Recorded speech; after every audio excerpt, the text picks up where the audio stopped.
Who could have guessed these two would be getting on so well? I wouldn't have. Check out this video and let me know how you feel to react to it. Furthermore, let's get it. Mayor-elect Zohran Mamdani was surprising to many, given their previous attacks of one another. Now, some strong supporters of each are slamming that meeting. As Mayor-elect Zohran Mamdani prepares to lead America's largest city, he's keeping it mostly positive on his working relationship with President Donald Trump. I found in the meeting that I had with the president a productive one, and a meeting that came back again and again to the central themes of the campaign that we ran: the cost of housing, cost of childcare, the cost of groceries, the cost of utilities. Mamdani, though, also standing by his previous characterization of the president. Just to be very clear, do you think that President Trump is a fascist? And after President Trump said that, I said yes. And so you do. And that's something that I've said in the past. I say it today. And I think what I appreciated about the conversation that I had with the president was that we were not shy about the places of disagreement. Disagreement that was not on display during Friday's Oval Office meeting. I really think he has a chance to do a great job. The meeting followed by what appears to be a change of heart by Trump on sending the National Guard to the Big Apple. Do you still plan to deploy the National Guard to New York City? If they need it. Right now, other places need it more, but if they need it, we had a very good meeting yesterday. We talked about that. But if they need it, I would do it. Conservative activist Laura Loomer reacting negatively to the pivot, writing, Trump just said Mamdani is rational. There's nothing rational about allowing criminal illegal aliens to terrorize New York, adding, I'm stunned. New York Congresswoman Elise Stefanik, who's running for governor of New York, suggesting in a post she also disagrees with Trump's warm welcome, writing, Mamdani is a jihadist, as other Republican lawmakers warn against letting their partnership go too far. We cannot let dangerous socialist ideologies sneak into our nation under the guise of rent control housing and free groceries. Mamdani campaigned on those issues. Americans are not stupid. And it's not just conservatives. Some Democrats are expressing disdain that Mamdani would agree to work with President Donald Trump. And the World Socialist website even called the event a grotesque Fascist, just one harsh Mamdani campaign label for Trump. And the son of Queens, now turned president, happily returned those insults. Remember, calling Mamdani a communist, a disaster, and threatening to withhold billions in federal aid from the city. But this very, very different day included the president sounding as if he'd be happy to move back to soon-to-be Mamdani's New York. Would you feel comfortable living in New York City under a Mamdani administration? Yeah, I would. I really would. Especially after the meeting. Absolutely. Now, we all know from experience it did not have to go the way it did. More than a few others, with those who've clashed with the president, those meetings, well, have not gone well. Just ask Ukraine's president. I don't think you'd be a tough guy without the United States. And your people are very brave. But you're either going to make a deal or we're out. Many thought this also might be a slugfest, especially given what each has already said about the other. It's going to be hard for me as the president to give a lot of money to New York because if you have a communist running New York, all you're doing is wasting the money you're sending there. We have won because New Yorkers have stood up for a city they can afford, where the mayor will use their power to reject Donald Trump's fascism. This guy is a communist at the highest level, and he wants to destroy New York. I will not be intimidated by this president. I will not be intimidated by anyone, because my job here is to serve the people of the city. This communist from New York someday gets elected. I can't believe that's happening. That's a terrible thing for our country, by the way. So hear me, President Trump, when I say this. To get to any of us, you will have to get through all of us. Yeah, all that happened. In the end, though, for reasons we'll talk about with our very New York accented political panel tonight, the two men appear to have decided that, at least for now, it is better for their constituents and themselves to be seen as the kind of unlikely pair, maybe, that only a city like New York can produce. That said, some of the moments today were truly remarkable. We agree on a lot more than I would have thought. I am really looking forward to delivering for New Yorkers in partnership with the president on the affordability agenda. So we're going to work together. I've spoken about... That's okay. You can just say yes. Okay. All right. Okay. It's easier. It's easier than explaining it. I don't mind. We're going to help him but I really think he has a chance to do a great job. I'll be cheering for him. Didn't mention anything about America or... I think he is going to surprise some conservative people, actually, and some very liberal people. I think I met with a man who's a very rational person. And now, even more evidence this love fest has a shelf life. Take a look. These are new photos of the visit. The president just posted them on his social network with the words, "It was a great honor meeting Zohran Mamdani, the new mayor." And global finance center of the world. And it said New York City, which made me feel good as someone who loves New York City. Is that a moniker that you're proud of and one that you want to continue for this city? We should be proud of it, and I will also say that that's one thing you have in common with Andrew Cuomo, because he also uses ChatGPT to answer many questions, including how to actually resolve the housing crisis in this city. And Right. It's time that we are not only proud of us being the financial capital, the cultural capital, but also we should make it a capital of where working people can afford to live in this city. Because right now what we're seeing is that 1 in 4 New Yorkers are being priced out of the wealthiest city in the wealthiest country in the history of the world. That's absolutely true.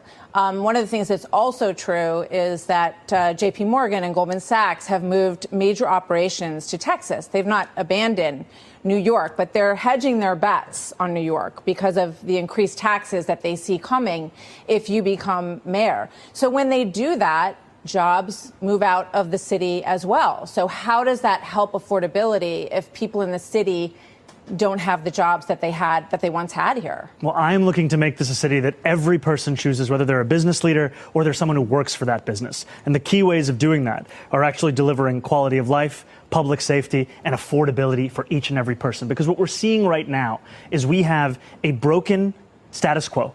We have a corrupt political system, and we have the politicians that sustain that. That's really what's on the ballot, is whether New Yorkers want to continue that or whether they actually want a city that you think is anti-Semitic. Pro-Hamas. Hamas is a dangerous terrorist organization that should be destroyed. To lift them up and praise them, I think that's a clear indicator that something is wrong with that. But he has to when did he praise Hamas? I don't recall him ever praising Hamas. Well, that's because he never did praise Hamas, and current New York City Mayor Eric Adams smeared him, lied about him, defamed him, and it's pretty much in line with what Mamdani has experienced from other Democrats, members of his own party. Now, the New York City mayoral candidate, Mamdani, is really making waves because of the fact that this guy makes AOC look like a moderate. He wants government-run grocery stores, plans to make public buses free, is pledging to freeze rent prices, and wants to borrow $70 billion for more affordable housing. Unless rich New Yorkers band together, donate a lot of money, and create a groundswell for a viable alternative to Mamdani, another great American city is going to swirl down the drain. Sure. You said that Hezbollah in Lebanon is not in a good position. And Lebanon now is the final unresolved after Gaza and Syria. Given your assessment, like what you say for the Lebanese today, it's the independent state in Lebanon, and what is your next move to push toward disarmament? Sure. Well, we are pushing for total disarmament of Hamas and, frankly, everybody else. And we actually have peace in the Middle East. As you know, the King of Saudi Arabia just left yesterday. We had some great meetings, and he's made a contribution toward the United States of more than $1 trillion. We have now over $20 trillion coming in. No country has ever had anything like that, not even close. If you go to 2 trillion or 1 trillion, it's a lot. We have 20 or 21 trillion dollars. I think that Hezbollah has been a problem in Lebanon, big problem. We're working with Lebanon. We're working with everybody in the Middle East. That's another thing I think we have in common. We want to see peace in the Middle East, and we actually have now, for the first time, peace in the Middle East after 3,000 years. And now we're going to refine it, and I think you're going to see some very positive things happen. There is a potential to invite the Lebanese president. Oh, sure. Oh, I would do that, absolutely. And if the mayor would like to be here for that meeting, because I know he feels very strongly. I think you feel very, very strongly about peace in the Middle East. I think we desperately want it, and that's something that I shared with the president, that when I spoke to New Yorkers who had voted for the president last November on Hillside Avenue and Fordham Road, I asked them why. I heard again and again two major reasons. One was that they wanted an end to forever wars. They wanted an end to the taxpayer dollars we had funding violations of human rights, and they wanted to address the cost of living crisis. And I appreciated the chance to discuss both of those things. He said a lot of my voters actually voted for him, and I'm okay with that. I'll do that. I'll sign it. Give it to me. I'll sign it in a minute. That's pretty good. Mr. President, please. You threatened to send federal troops to New York City. You both have differences when it comes to ICE agents in New York City. Mr. Mamdani, you called ICE a rogue government entity. I wonder how you reconcile your differences on both of those issues. Well, I think we're going to work them out, and I think...